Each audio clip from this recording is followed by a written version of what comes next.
Every single time I hear this song, the one question that's on my mind is, why the heck did they put that in Brawl? I mean, it's not like it's a bad song or anything. I find the remix to be pretty good in Brawl, but it's just completely out of place. I mean, why not something like Cyrus's battle theme? That would have been awesome. I would have loved to hear a weak quality remix of Cyrus's battle theme in Brawl, but instead make way for Route 209.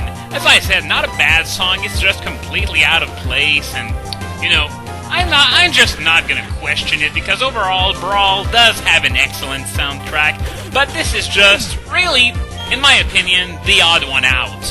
But anyway, enough of that. Before we entered battle against these folks, at the right of the screen you saw a building. This is the Lost Tower. We're not gonna go in there quite yet, because something they added in Platinum to that place is fog in the higher floors. So we're gonna need the defog HM to get past that. It's not essential, but it's still gonna help, though I do wonder how the fog is going to look, given that, you know, the whole thing about the darkness in Fantina's gym, which was, well, it was really caused by the emulator. It was supposed to be much darker, as I remembered it. But, yeah, I wonder if the fog is going to look any different. Oh, I guess we're going to see when we get there. But anyway, we're not going to do the Lost Tower quite yet, because the defog HM can be found in the Solaceon Ruins, so that is going to be our next destination instead. Okay, what's going on? Oh, yeah, it's Barry again. Yahoo! Well, that was kind of pointless, just as we enter Solaceon, too. Okay, what does he want to show us? His growth, maybe? What's this all about? My Viagra doesn't work! Okay, so it's about seals, which are those... It's that stuff you put on Pokeballs, and then when you throw your Pokeball, you get some fancy effects. We've seen a few of them so far in the game, but I don't really comment on those every time I come across them, because I've become sort of jaded to those effects after all those years. That, and they don't affect gameplay at all. They're just there to look cool, which makes it, in my opinion, entirely worthless. I'm just going for what works well, and I honestly don't care about the way things look, as long as they're effective. That's my personal way of doing things. You may prefer aesthetics, and, you know, that's perfectly fine too, but my personal policy is practical use over looks. Anyway, as I said, we're in Solaceon now, and this Pokemart is the first in the game to sell Dusk Balls. Easily the best balls in the game, so you can bet I'm going to come back here often. Not going to buy any just yet, because I don't need them. I'm going to come back here when I'll be able to fly and put Rotom to sleep, because remember, I still have to catch Rotom. As for Solaceon itself, it's a fairly disappointing city for one reason. And hear me out, I know... Oh, wait a minute! You see that girl at the far left of the screen that's partially off-screen? That's the little girl that enjoys watching Pokemon Go at it all day. If you remember Marilyn's Daycare Woes video, that's exactly what I'm talking about. Pretty hilarious, though. That video was taken down for some reason, maybe because of the excessive innuendo, but you probably know what I'm talking about. Everyone on the internet's seen it already. Or at least you should have! As for this building next to the Pokemon Center, I remember it fairly well. What you do is that you bring a certain Pokemon that he asks for every day, and he gives you a prize in exchange for getting to see that Pokemon. So, yeah, now he's gonna ask me for a Hoot. But, unfortunately, I don't have one, nor can I catch one at the moment. Besides, I'm not gonna do this every day, because it gets tedious after a while, especially since it's only worthwhile if you plan on filling up your Pokedex. So, as far as this LP goes, I don't give a hoot about this place. Now, the reason why I said that this place was fairly disappointing is that you have all these ranchers and farmers, and yet you don't see any farms at all in this game. I mean, at least in Orberg, the mining town, they had a mine, they had all this awesome-looking mining equipment, but you don't get to see farms in this game. So yeah, that's a minor pet peeve I have with this place. Especially since you could go in a farm as early as Gold, Silver, Crystal. And yeah, I want to become like a Pikachu. Why do you want to be a Pikachu? Why not something awesome like a Tyranitar or a Zekrom or anything but a freaking Pikachu? Damn! Oh god, kids and their career choices these days. It's like how every kid wants to become a fireman at some point. Well, maybe not every kid, but for some reason there is this cliche that every kid wants to become a fireman. But god damn it, a Pikachu! Jeesh. Anyway, this is another one of those fights that you can do in a Pokemon Center. If you remember, we did one in Hearthome, I believe. And yeah, this one isn't very difficult. It would be a lot more difficult if I faced his final roster, which is probably 3 Raichus or something like that. But moving right along, there was something that I wanted to point out while I was in Hearthome, but I couldn't do it back then, so I'm gonna make amends for it now. Platinum, I believe, is the first game in the main series where you can do every gym as soon as you reach the corresponding town. In Red, Blue, Yellow, Fire Red, and Leaf Green, you had to wait until the end to go to the Viridian Gym. In Gold, Silver, Crystal, and Hard Gold, Soul Silver, you had to go to Cyanwood in order to cure the Ampharos in Olivine, and only after that you could fight Jasmine.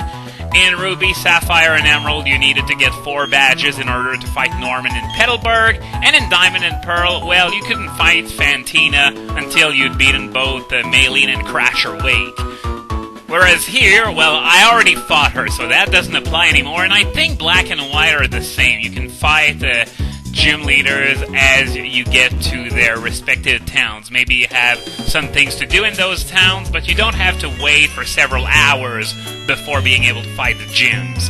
And okay, over to the left we just saw the daycare there, which, well, it works the same way as every daycare since Gold, Silver, Crystal. And just like every daycare since Gold, Silver, Crystal, there's a very long stretch of land where you can go up and down without being stopped for a long time. Oh god, this is probably one of the most hilarious recurring themes in the series. No one's ever seen a Pokemon lay an egg, okay? So, how is that even possible to begin with? I mean, come on, no, not a single person has ever seen them lay an egg. So they're all... this is... What? What? This... holy shit! I'm absolutely speechless at this. God damn it! Compare this to us in the real world.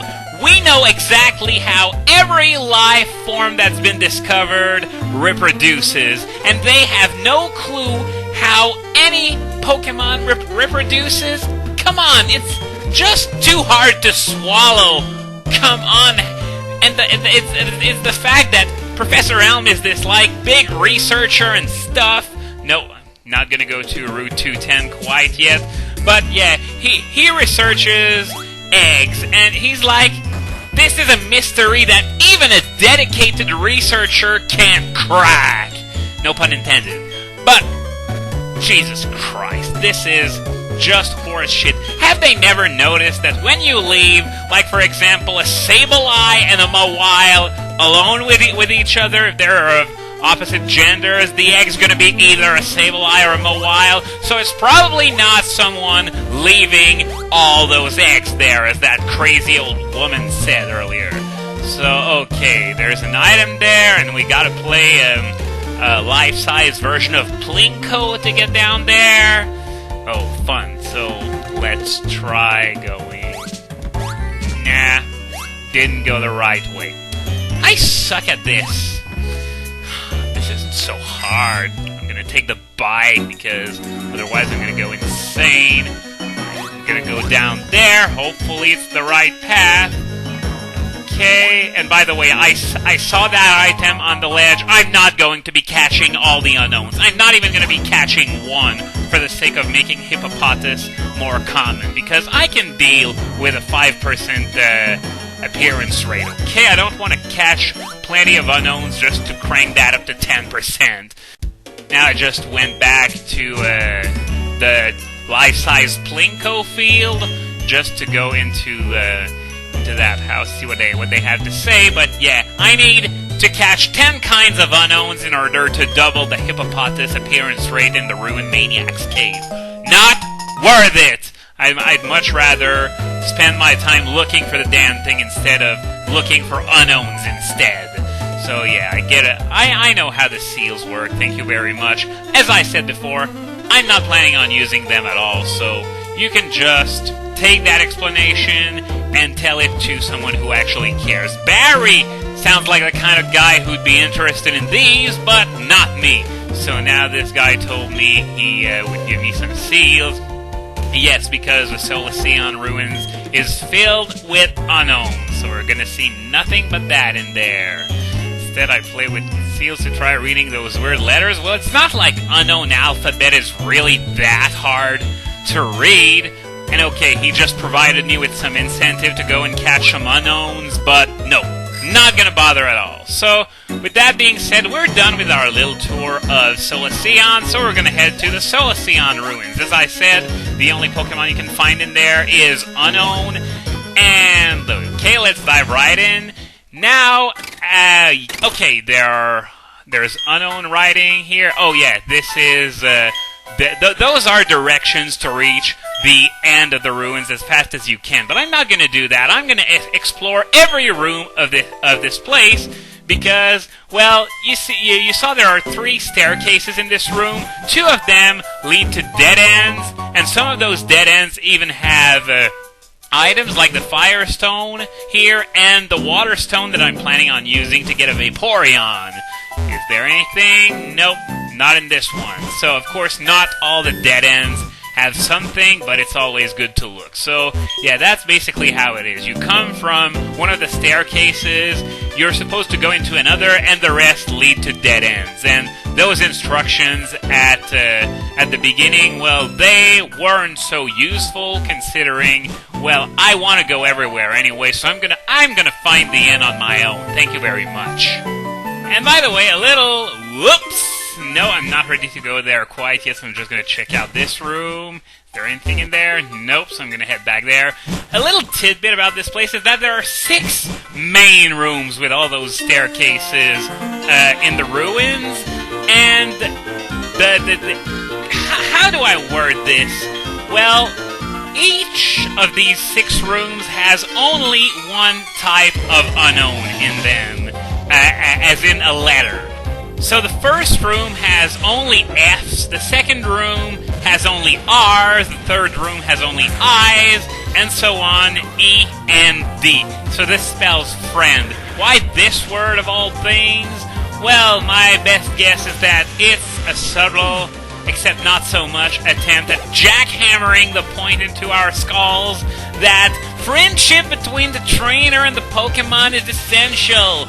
No, just grinding them and having them have good stats and choosing good species, that's what's most important. Friendship is only used for 2 attacks, one of which completely sucks, and the other one is only useful on normal types. So, yeah, I'll pass, thank you very much. Your stupid friendship stuff, keep it to yourself. Ah, yes, a bronzer. I was wondering when one would show up so that I could try Crunch on it. Now I'm never gonna have trouble with bronzers ever again with Torterra. Well, with anything really, since I'm probably going to be using mostly Togetic with Flamethrower once I get it in Veilstone. And by the way, yes, this is why I'm really waiting for Veilstone until I start using Togetic, because right now it has no offensive moves, and it's going to be able to learn Flamethrower from the Game Corner. And here's the Water Stone, which I'm going to use to evolve Eevee into Vaporeon. So on that side note about my 2 next team members, well, that's gonna be all for today. Next time, the end of the Solaceon Ruins.